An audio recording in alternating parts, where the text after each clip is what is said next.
الحمد لله نحمده ونستعينه ونستغفره ونؤمن به ونتوكل عليه ونعوذ بالله من شرور أنفسنا ومن سيئات أعمالنا من يهده الله فلا مضل له ومن يضلله فلا هادي له وأشهد أن لا إله إلا الله وحده لا شريك له وأشهد أن سيدنا ونبينا وشفيعنا وحبيب ربنا ومولانا وأولانا محمدا عبده ورسوله أرسله إلى كافة الناس بشيرا ونذيرا وداعيا إلى الله بإذنه وسراجا منيرا أما بعد فأعوذ بالله من الشيطان الرجيم بسم الله الرحمن الرحيم وعد الله الذين آمنوا منكم وعملوا الصالحات ليستخلفنهم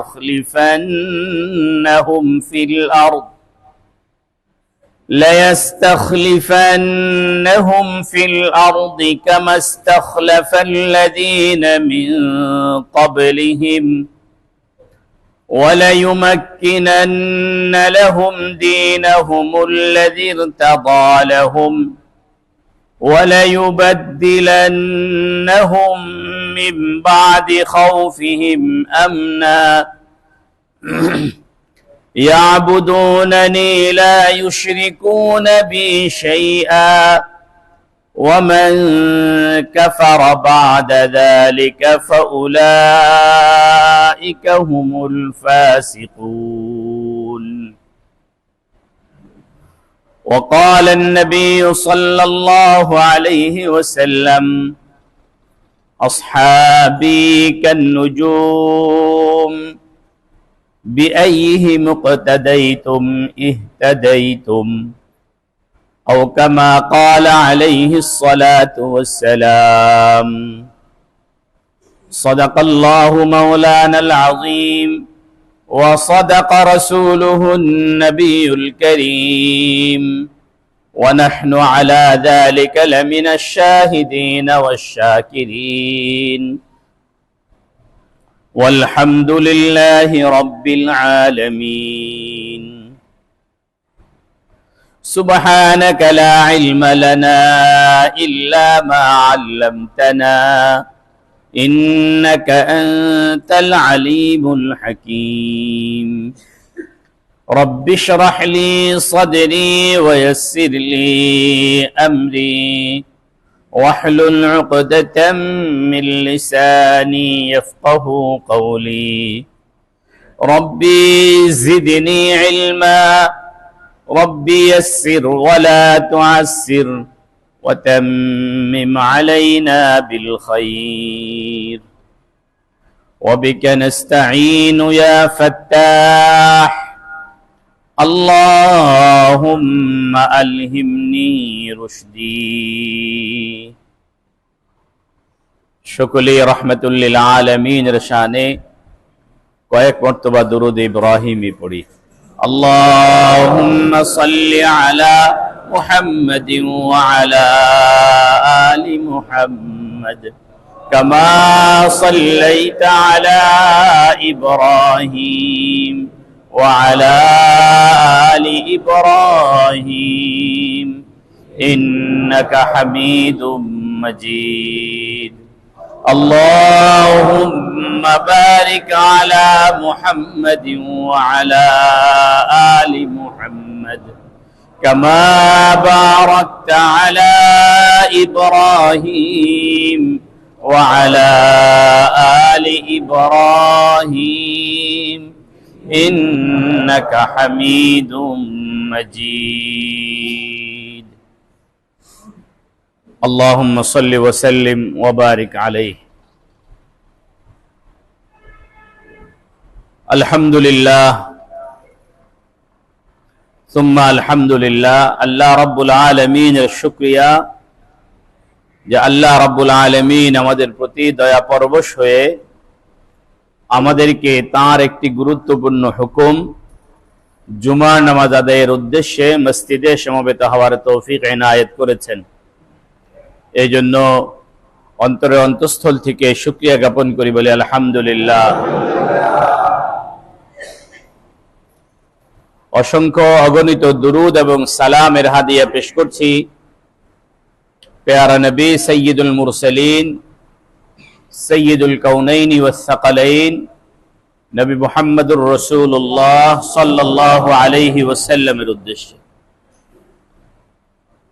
সম্মানিত দিনদার পরহেজগার মুসল্লি ভাইরা, আল্লাহ রাব্বুল আলামিন আমাদের আদি পিতা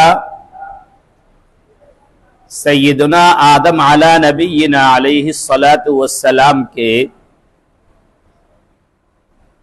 জান্নাতে বানিয়েছেন।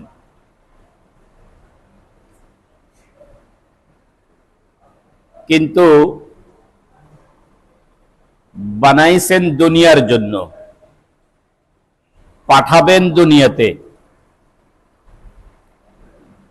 বানাইছেন জান্নাতে। বানানোর জন্য যে উপাদান সেগুলো দুনিয়ার, বানানোর উপাদানগুলো দুনিয়ার, পাঠাইবেন কোথায়? দুনিয়াতে। আগেই আল্লাহ পাক ফেরেশতাদের সামনে ঘোষণা করছেন, ইন্নী জাইলুন ফিল আরদি খলিফা, আমি জমিনে আমার প্রতিনিধি পাঠাবো, বানাবো। পাঠাবেন দুনিয়াতে, বানানোর উপাদানগুলো নিলেন দুনিয়াতে, দুনিয়া থেকে। মাটি দুনিয়ার, আগুন দুনিয়ার, পানিও দুনিয়ার, বাতাসও দুনিয়ার, কিন্তু বানাইলেন কোথায়? প্রশ্ন হলো, আল্লাহ রাব্বুল আলামিন জান্নাতে কেন বানাইলেন? আল্লাহ দুনিয়াতে কেন তাকে বানাইলেন না? আমার প্রশ্ন। জান্নাতে আল্লাহ রাব্বুল আলামিন যদি বানাইতে পারেন, তাহলে দুনিয়াতে বানাইতে পারতেন না? দুনিয়ায় পাঠাবেন যাকে প্রতিনিধি করে, তাকে দুনিয়ায় না বানিয়ে বানালেন কোথায় গিয়ে? জান্নাতে গিয়ে বানালেন। এই প্রশ্ন আমার মনে আসার পর এই প্রশ্নের উত্তর খুঁজতে গিয়ে যেটা পাইলাম সেটা হলো, আল্লাহ রাব্বুল আলামিন দুনিয়াতে তাকে না বানায়া জান্নাতে বানাইলেন। জান্নাত আমাদের আসল, দুনিয়া আমাদের জন্য বিদেশ। প্রত্যেক জিনিস তার মূলের দিকে ফিরে যায়।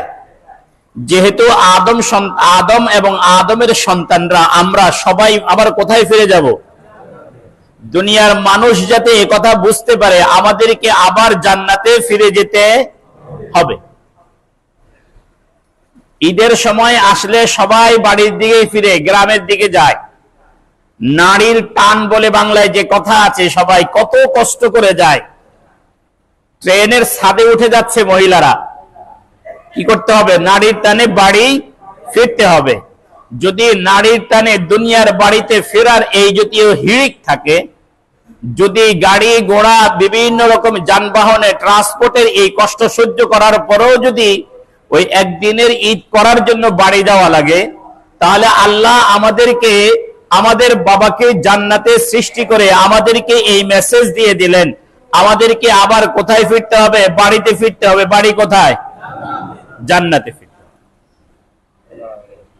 এই জন্য বানাইলেন দুনিয়ার জন্য, উপাদান সংগ্রহ করলেন দুনিয়া থেকে, বানাইলেন জান্নাতে, যাতে আমরা জান্নাত মুখী হই। আমাদের গন্তব্য এবং গতি যাতে কোন দিকে হয়? জান্নাত মুখী হয়। বানানোর পরে আল্লাহ পাক রব্বুল আলামিন আব্বাকে দুনিয়াতে পাঠালেন। আসার পরে একটা গাছ লাগালেন, গাছ। এই গাছ চারা গজালো, বড় হলো, ফুল ডালপালা মেললো, ফুল ফল আসলো। কিন্তু এই গাছের ভিতরে আল্লাহ পাক রব্বুল আলামিন চলার শক্তি দিলেন না। যেখানের গাছ সেখানে কি থাকে বলেন? দাঁড়িয়ে থাকে।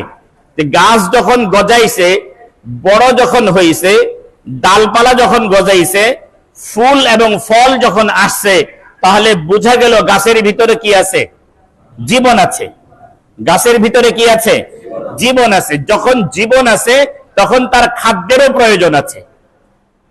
যখন তার জীবন আছে তখন তার কি আছে? খাদ্যের প্রয়োজন আছে। এখন গাছ তো এই জায়গা থেকে যেখানে দাঁড়ানো আছে সেখান থেকে নড়ে না। এখন তার খাদ্যের কি হবে ব্যবস্থা? তা আল্লাহ রাব্বুল আলামিন খাদ্যকে হুকুম দিলেন, গাছের কাছে যাও। সুবহানাল্লাহ। আপনারা মনে কথাগুলো বুঝতেছেন না, একটু মনোযোগ দিয়ে শুনতে হবে। আজকে অন্য স্টাইলের কথা মনে আসতেছে আমার। একটু মনোযোগ সহকারে শুনলে ইনশাআল্লাহ কিছু বাড়ি নিয়ে যেতে পারবে। গাছের জীবন আছে বিধায় তার খাদ্যের প্রয়োজন আছে। এখন এই খাদ্যের জন্য যেহেতু গাছ খাদ্যের পিছনে যাইতে পারে না, এই জন্য খাদ্যকে হুকুম দিলেন, তুমি কি করো? গাছের কাছে আসো, গাছের কাছে আসো। এই জন্য মাটি, গাছের যে খাদ্য যেগুলো মাটির মধ্যে আছে সেগুলো গাছের গোড়ার মধ্যে এসে জমা হয়, গাছ শিকড়ের মাধ্যমে সেগুলো গ্রহণ করে। এবং কিছু খাদ্য আছে যেগুলো মাটির মধ্যে নেই, যেমন সূর্যের আলো তার দরকার হয়, বাতাস তার দরকার হয়, অক্সিজেন তার দরকার হয়, এই জাতীয় জিনিসগুলো তার লাগে, চাঁদের কিরণ লাগে, পরিবেশের ভারসাম্যতা লাগে। এই সব কিছুকে আল্লাহ হুকুম দিলেন। সূর্যকে বললেন, সূর্য তুমি তোমার আলো পৌঁছাও। চাঁদকে বললেন, চাঁদ তুমি তোমার কিরণ পৌঁছাও। বাতাসকে বললেন, তুমি অক্সিজেন পৌঁছাও। গাছের কাছে সবকিছু এসে পৌঁছে গেছে। গাছ এই খাদ্যগুলো গ্রহণ করে তার জীবন ধারণ করে।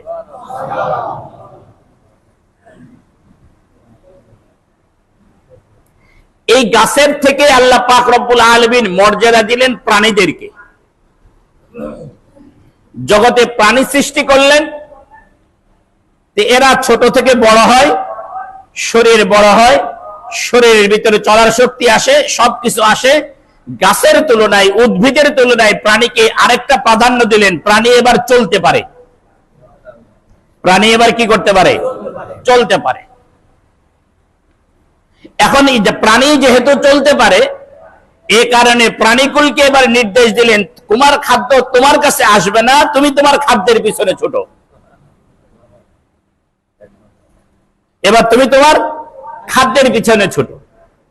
পুরা প্রাণীকুল এর কাছে খাদ্য আসে না, খাদ্যের পিছনে প্রাণীকুল কি করে?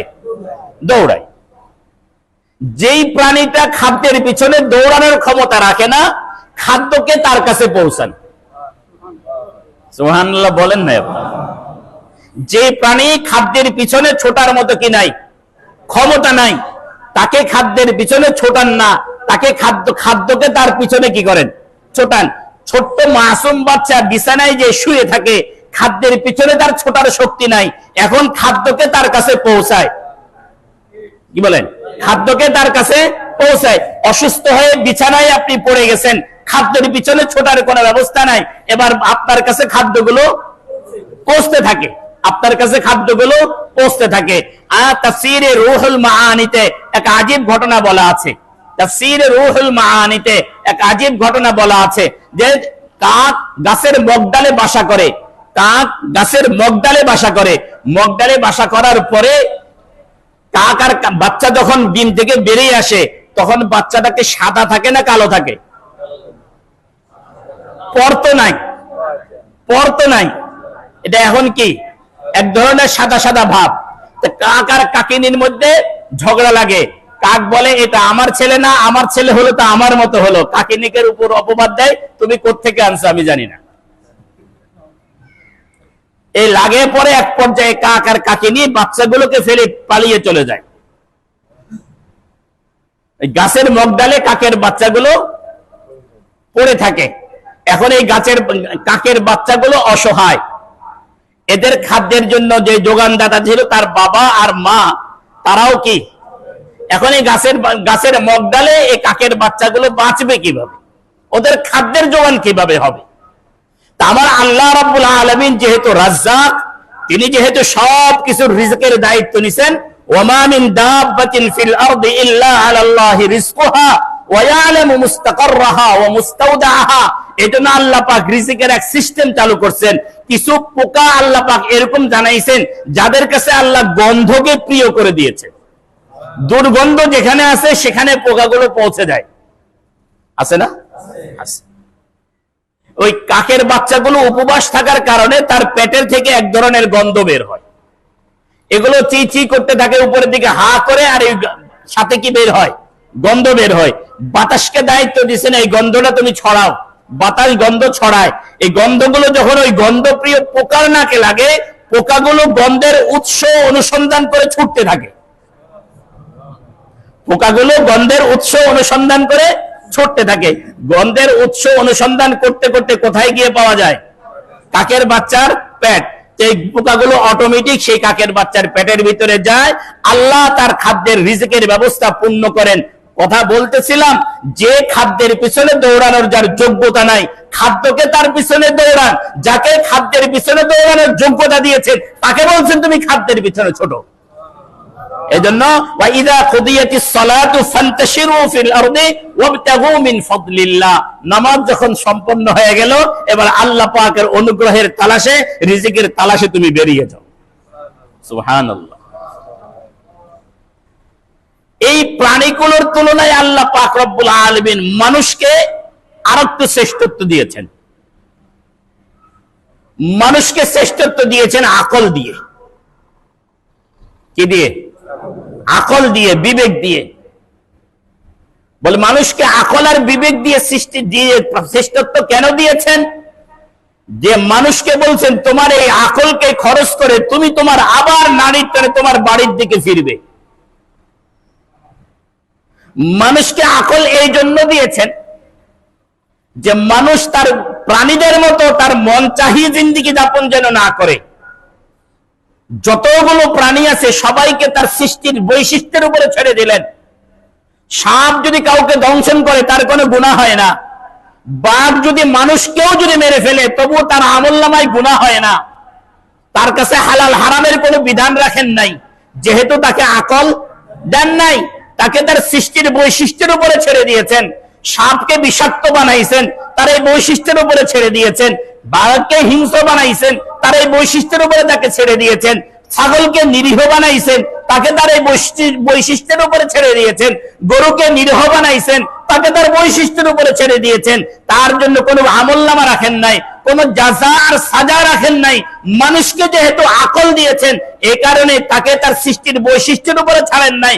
আল্লাহ বলছেন তোমার আকলকে কাজে লাগাও, আকলকে কাজে লাগাও। তুমি তোমার আকল মোতাবেক চলবা না, তোমার আকলটাকে আমি আমার রবের হুকুমের মোতাবেক চালাবা।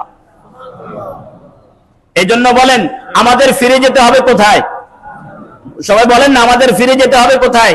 জান্নাতে। এখন জান্নাতে ফিরে যাব আমার নিজের মতো করে চললে, না আমার আল্লাহ যেভাবে চলতে বলছেন সেভাবে চললে? এই আল্লাহর হুকুম যাতে মানতে পারে এই জন্য আকল দিছেন। আল্লাহর হুকুম যাতে মানতে পারে এই জন্য কি দিচ্ছেন বলেন? আকল দিচ্ছেন। সুতরাং যাদের আকল আছে, যাদের আকল আছে তারা দুনিয়ার জন্য কোনো কিছুই করে না। না রাজনীতি করে, না সমাজনীতি করে, না ইনকাম করে, না বিবি বাচ্চা লালন পালন করে। বিবি বাচ্চা পালে তো জান্নাতে যাওয়ার জন্য, রাজনীতি করে তো জান্নাতে যাওয়ার জন্য, দুনিয়ার জন্য তারা করে না। যাদের আকল আছে। আল কাইয়িসু মান, আমার কথা না, নবীজির কথা। আল কাইয়িসু মান দানা নাফসাহু ওয়া আমিলা লিমা বা'দাল মাউত। জ্ঞানী তো ওই ব্যক্তি যে মৃত্যুর পরের জীবনের জন্য আমল করে। আল্লাহ পাক রব্বুল আলামিন আমাদের সকলকে জান্নাতে যাওয়ার তৌফিক দান করেন, বলেন না আমিন। আমাদেরকে আল্লাহ পাক ওই বিবেক আমাদের জাগ্রত করে দেন, বিবেকের যে অংশ জাগ্রত হলে আমরা জান্নাতের জন্য আমল করতে পারবো। আল্লাহ কবুল করেন, বলেন না আমিন। এই জন্য আল্লাহ রাব্বুল আলামিন মানুষকে শ্রেষ্ঠত্ব দিয়েছেন, আকল দিয়েছেন। এই জন্য আমরা জান্নাতে যেতে চাই। দুনিয়ার জীবন আমার দুনিয়ার নিয়ম অনুসারে চলবে না, জান্নাতি নিয়ম অনুসারে চলবে। আল্লাহ বলেন আমার কাছে জান্নাতে আসতে চাও, জান্নাতি ফর্মুলায় চলো, তবেই জান্নাতে আসতে পারবা। জান্নাতে আসতে চাও, জান্নাতি ফর্মুলায় চলো। জান্নাতি ফর্মুলার বাইরে চললে আর জান্নাতে আসা যাবে না। এখন আমরা আল্লাহকে বললাম, আল্লাহ আপনার জান্নাতি ফর্মুলা কই পাবো? তা আল্লাহ বলেন, আমি কিছু নবী এবং রসুল বাছাই করে রাখছি, তাদের কাছে আমার ফর্মুলা গুলো দেই, সেগুলো দিয়ে তোমরা চলো, তো তোমাদের গন্তব্য আবার জান্নাত পর্যন্ত পৌঁছে যাবে।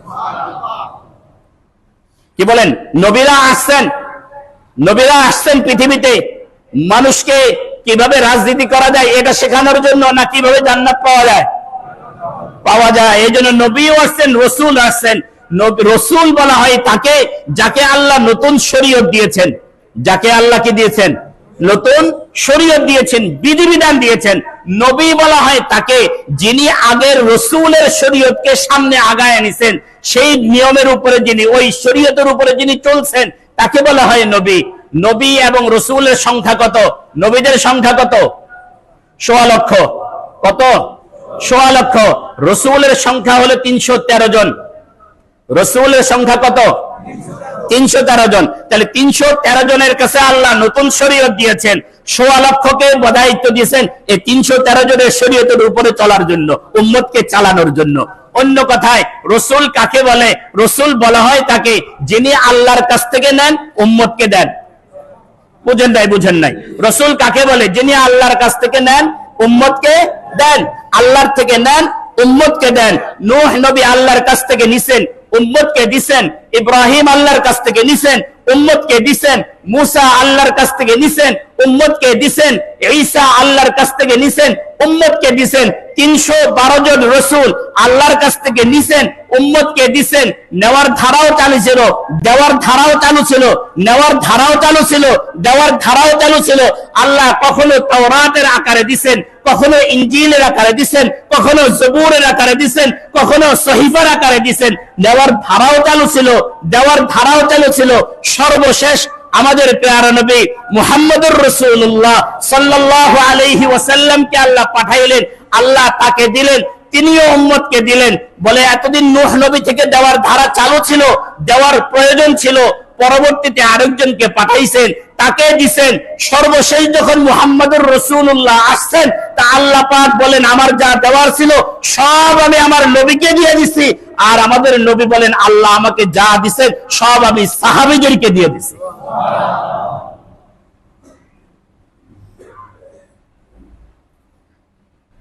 ৩১২ জন রসুল আল্লাহর কাছ থেকে নিছেন, উম্মতকে দিছেন। দেওয়ার চাহিদ প্রয়োজনীয়তা বাকি ছিল বিদায় এক রসুলের পরে আরেক রসুল, বলেন না, এক রসুলের পরে আরেক রসুল, এক পরে আরেক কিতাব। কিন্তু মুহাম্মদুর রাসূলুল্লাহ আসার পরে দেওয়ার চাহিদাও শেষ, উম্মতকে আল্লাহর কাছ থেকে নেওয়ার চাহিদাও শেষ, উম্মতকে দেওয়ার চাহিদাও শেষ। এই কারণে আল্লাহ পাক সর্বশেষ আয়াত নাজিল করলেন, আল ইয়াউমা আকমালতু লাকুম দীনাকুম ওয়া আতমামতু আলাইকুম নি'মাতি ওয়া রাদিতু লাকুমুল ইসলাম দীনা। যে দিন, যে শরীয়ত পালন করার জন্য আমি তোমাদেরকে পাঠাইছি, আদম নূহ নবী থেকে দেওয়া শুরু করেছি, মুহাম্মদুর রাসূলুল্লাহর পাশে যখন আসছে তখন এটাকে আমি পরিপূর্ণ করে দিয়েছি, আর দেওয়ার প্রয়োজন নাই। বলেন না সুবহানাল্লাহ।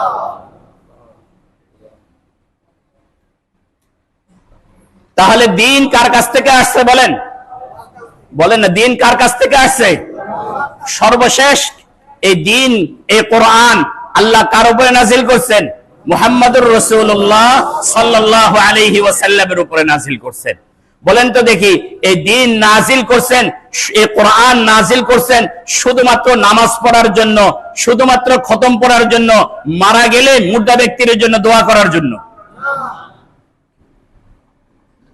এতটুকুর জন্য না?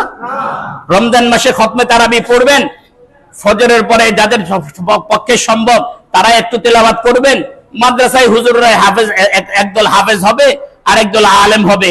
শুধু এই জন্যই তো কোরআন শরীফকে আল্লাহ পাক দিয়েছেন, নবীকে পাঠাইছেন।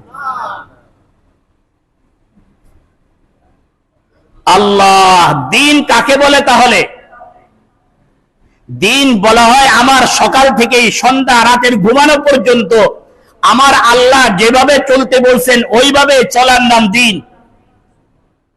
কথা বুঝাতে পারিনি।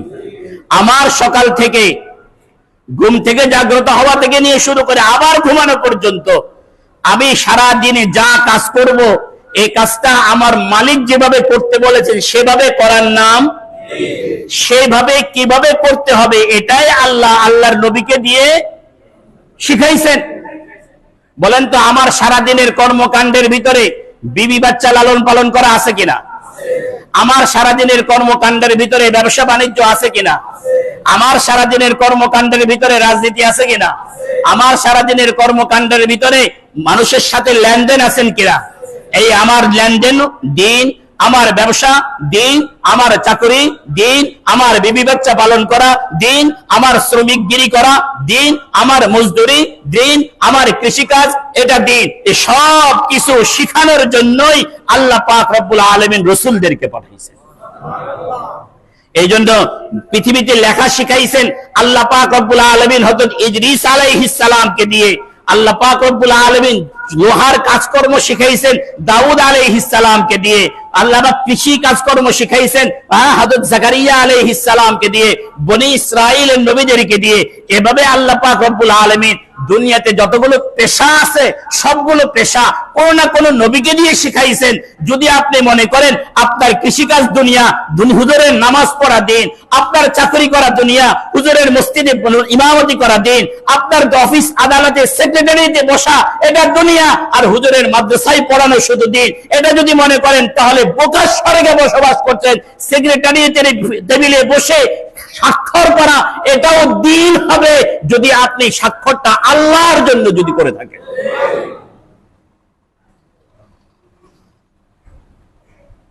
আল্লাহ তাহলে রাসূলগণ আল্লাহর কাছ থেকে দ্বীন নিয়েছেন, উম্মতকে দিয়েছেন।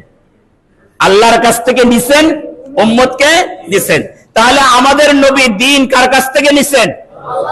দিছেন কাদেরকে? আরে উম্মত কারা তারা?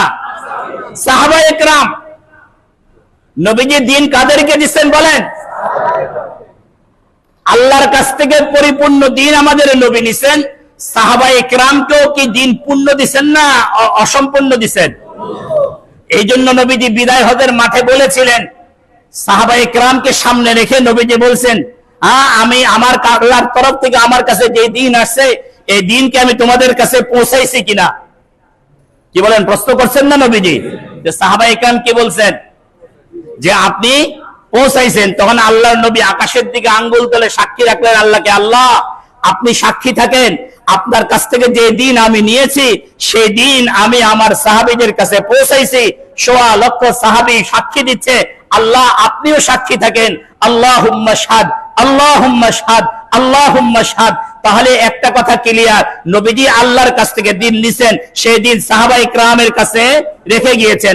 এখন আমি আর আপনি যদি দিন পেতে হয় তাহলে কাদের কাছ থেকে নিতে হবে? বলেন না কাদের কাছ থেকে নিতে হবে? সাহাবীদের কাছ থেকে নিতে হবে। যে এই জন্য দেখেন আল্লাহ পাক কি করলেন, আল্লাহ রাব্বুল আলামিন সর্বশেষ যে আয়াত নাযিল করলেন বিদায় হজের মাঠে, আল-ইয়াওমা আকমালতু লাকুম দীনাকুম ওয়া আতমামতু আলাইকুম নি'মাতি ওয়া রাদিতু লাকুমুল ইসলাম দীনা। এই আয়াতটা সর্বশেষ নাযিল হয়েছে। কখন নাযিল হয়েছে? সর্বশেষ নাযিল হয়েছে। এই আয়াতটা মক্কার জীবনে একদম প্রথম দিকে নাযিল হয় নাই, নবীজির ইন্তেকালের কয়েক মাস আগে নাযিল হয়েছে। তার মানে হলো দিন পরিপূর্ণভাবে নবীজি সাহাবীদেরকে দেওয়ার আগে এই আয়াত নাযিল হয় নাই। যখন আল্লাহর কাছ থেকে নেওয়া পূর্ণ হলো, নবীজি সাহাবীদেরকে দেওয়া পূর্ণ হলো, তখন আল্লাহ পাক রব্বুল আলামিন এই আয়াতের মোহর মেরে দিলেন। বলেন না সুবহানাল্লাহ। আমি বুঝাইতে পারতেছি কিনা জানি না। আল্লাহর কাছ থেকে নেওয়াও শেষ হলো, নবীজি সাহাবীদেরকে দেওয়াও শেষ করলেন। তা আল্লাহ পাক রব্বুল আলামিন এবার কি করে দিলেন? মোহর এটা দিলেন। কি মোহর? আল-ইয়াওমা আকমালতু লাকুম দীনাকুম ওয়া আতমামতু আলাইকুম নি'মাতি ওয়া রাদিতু লাকুম। চারটা কুম কুম শব্দের মোহর মেরে দিলেন আল্লাহ।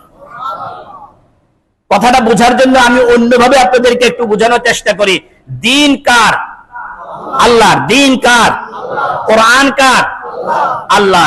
কিন্তু এই দ্বীন এবং কোরআন এবং শরীয়ত যখন নবীজিকে দিলেন, তাহলে এই দ্বীন এবং শরীয়ত কার হলো? নবীজির হলো। যখন এই দ্বীন নবীজিকে দিলেন, তার দ্বীন এবং শরীয়ত কার হলো? নবীজির হলো। প্রমাণ দলিল কি? কোরআন শরীফের কোন কোন আয়াত মক্কি, কোন কোন আয়াত মাদানী। কোরআন শরীফের কোন কোন আয়াত কি মক্কি, কোন কোন আয়াত মাদানী। বলেন তো দেখি, আল্লাহ কবে মক্কায় ছিলেন? হ্যাঁ, আল্লাহ কবে মদিনায় ছিলেন? মক্কায় আল্লাহ থাইকা যেগুলো যে আয়াত, সেগুলো মক্কি আয়াত নাকি? না, মক্কা এবং মাদানী হয়েছে কোরআন শরীফের আয়াতগুলো কার নিসবতে? নবীজির নিসবতে। কোরআন শরীফের আয়াত মক্কি হয়েছে কার নিসবতে? কার সম্পর্কের কারণে? নবীজির সম্পর্কের কারণে। মাদানী হয়েছে কার সম্পর্কের কারণে? নবীজির সম্পর্কের কারণে। কারণ আল্লাহ পাক রব্বুল আলামিন আমাদের নবী যেখানে ছিলেন, কোরআন শরীফকে সেখানে পাঠাইছেন। নবীজি মক্কায় তো কোরআন মক্কায়, নবীজি মদিনায় তো কোরআনকে মদিনায়, নবীজি হুনাইনে তো কোরআন তো হুনাইনে, নবীজি তাবুকে তো কোরআন তো তাবুকে আল্লাহ রাব্বুল আলামিন পাঠাই দিয়েছেন। এমনকি আমাদের নবী হযরত আয়েশার সাথে একই বিছানায় কোরআনকে সেখানে পাঠাই দিয়েছেন। বলেন না সুবহানাল্লাহ। তাহলে দিন যখন নবীজির কাছে আসছে, তাহলে এই দিন কার? এখন নবীজির। এই দিন কার? নবীজির। ভালো করে বুঝেন, নবীজি যখন এই দিন সাহাবীদেরকে দিয়ে দিলেন, এই দিন যখন সাহাবীদেরকে বুঝায়া দিলেন, তা আল্লাহ বলেন এই দিন এবার সাহাবীদের। সুবহানাল্লাহ বলেন। এই দিন এবার কাদের? সাহাবীদের। যে শেষ দিয়ে আয়াত আল্লাহ নাযিল করলেন, আল ইয়াউমা আকমালতু লাকুম দীনাকুম, লাকুম তোমাদের জন্য, দীনাকুম তোমাদের দিন। এই কোন দ্বারা এই কথা বলেন নাই, দীনি আমার দিন পূর্ণ করলাম, এটা বলেন নাই। দিন আর রসুল, রসুলের দিন পূর্ণ করলাম, এটা বলেন নাই। আল্লাহ বললেন, ও আমার নবীর সাহাবীরা, দীনাকুম তোমাদের দিন। সুবহানাল্লাহ বলেন না। কার দিন? কার দিন? তোমাদের। তোমাদের কারা? সাহাবায়ে কেরাম। তাহলে আল্লাহ রাব্বুল আলামিন এই দিনটা কাদের দিন বলছেন? সাহাবীদের দিন বলছেন। এখন আপনি দিন কাদের কাছ থেকে গ্রহণ করবেন? কার কাছ থেকে গ্রহণ করবেন? সাহাবীদের কাছ থেকে গ্রহণ করবেন। এই জন্য সাহাবায়ে কেরামকে বাদ দিয়ে যে দিন গ্রহণ করতে চায়, সে আসলেও সত্যের ধারাধারী নয়, ধ্বজাধারী নয়, সে মিথ্যার ধ্বজাধারী।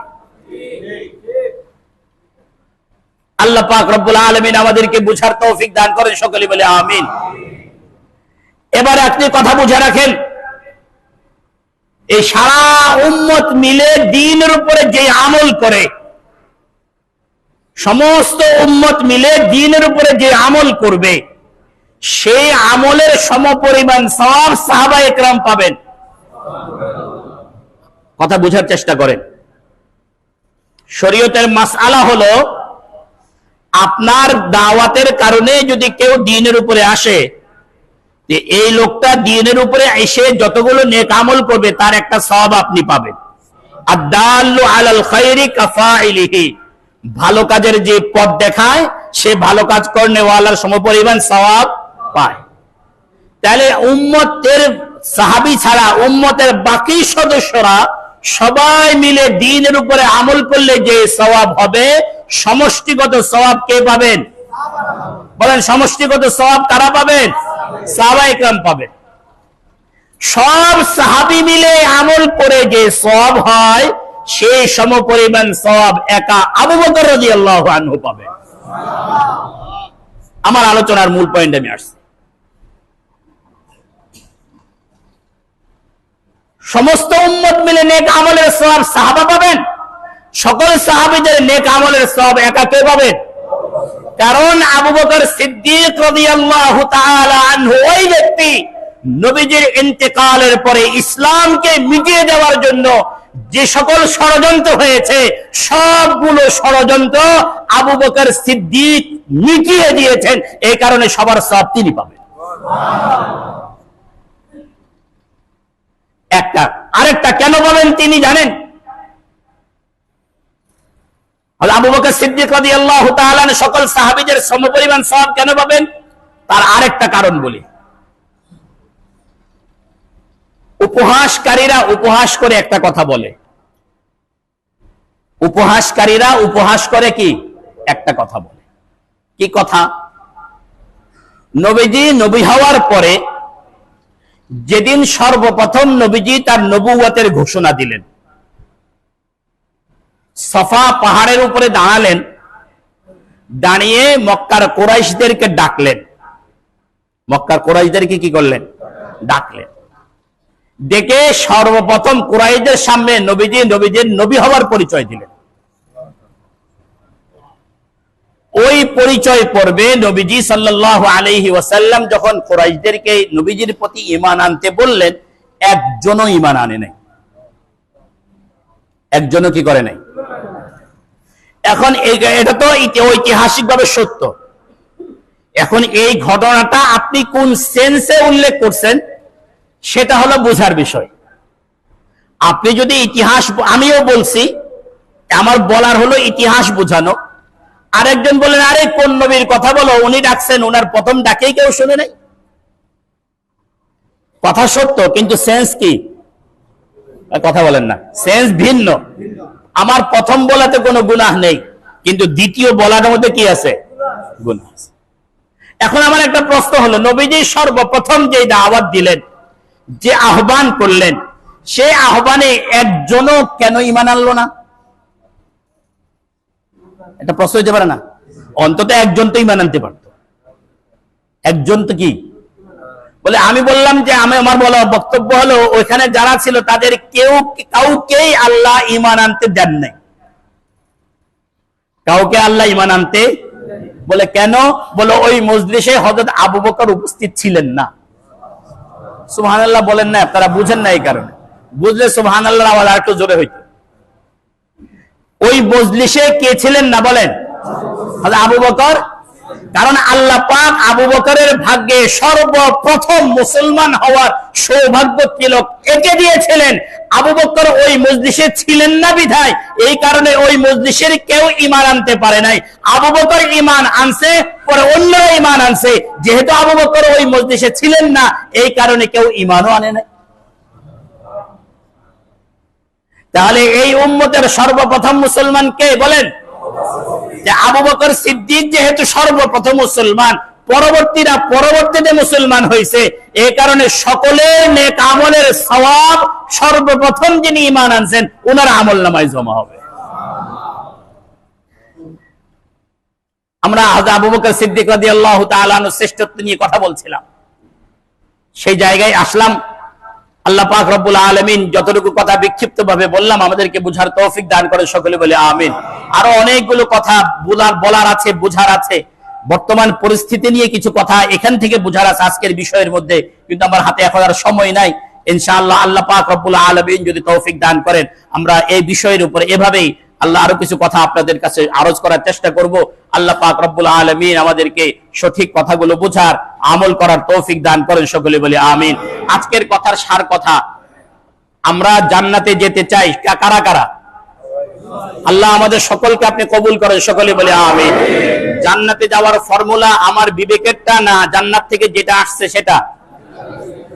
এই বর্তমান এই পট পরিবর্তনে যদি আমাদের রাজনীতি থেকে নিয়ে শুরু করে আমাদের ঘর পর্যন্ত সবটুকুকে যদি আমরা পরিবর্তন যদি করতে না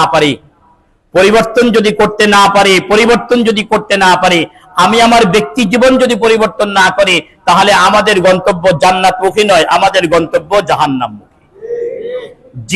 যেই জাতির গন্তব্য জাহান্নামমুখী, সেই জাতি কল্যাণ রাষ্ট্র গঠন করতে পারে না। যে জাতির গন্তব্য জাহান্নামমুখী, যে জাতির নেতারা জাহান্নামের দিকে আহ্বান করে, যে জাতির সদস্যরা প্রতিযোগিতামূলক ভাবে জাহান্নামের দিকে এগিয়ে যায়, সেই জাতি কখনো কল্যাণ রাষ্ট্র গঠন করতে পারে না। যদি কল্যাণ রাষ্ট্র গঠন করতে হয়, তাহলে আমাদেরকে পরিবর্তন হতে হবে, আমাদের গন্তব্য জান্নাতমুখী করতে হবে, যেরকম জান্নাতমুখী গন্তব্য সাহাবায়ে কেরাম করে দেখিয়েছেন। এই কারণে খুলাফায়ে রাশেদের আলোচনা চলছে, এই কারণে হযরত আবু বকরের আলোচনা চলছে।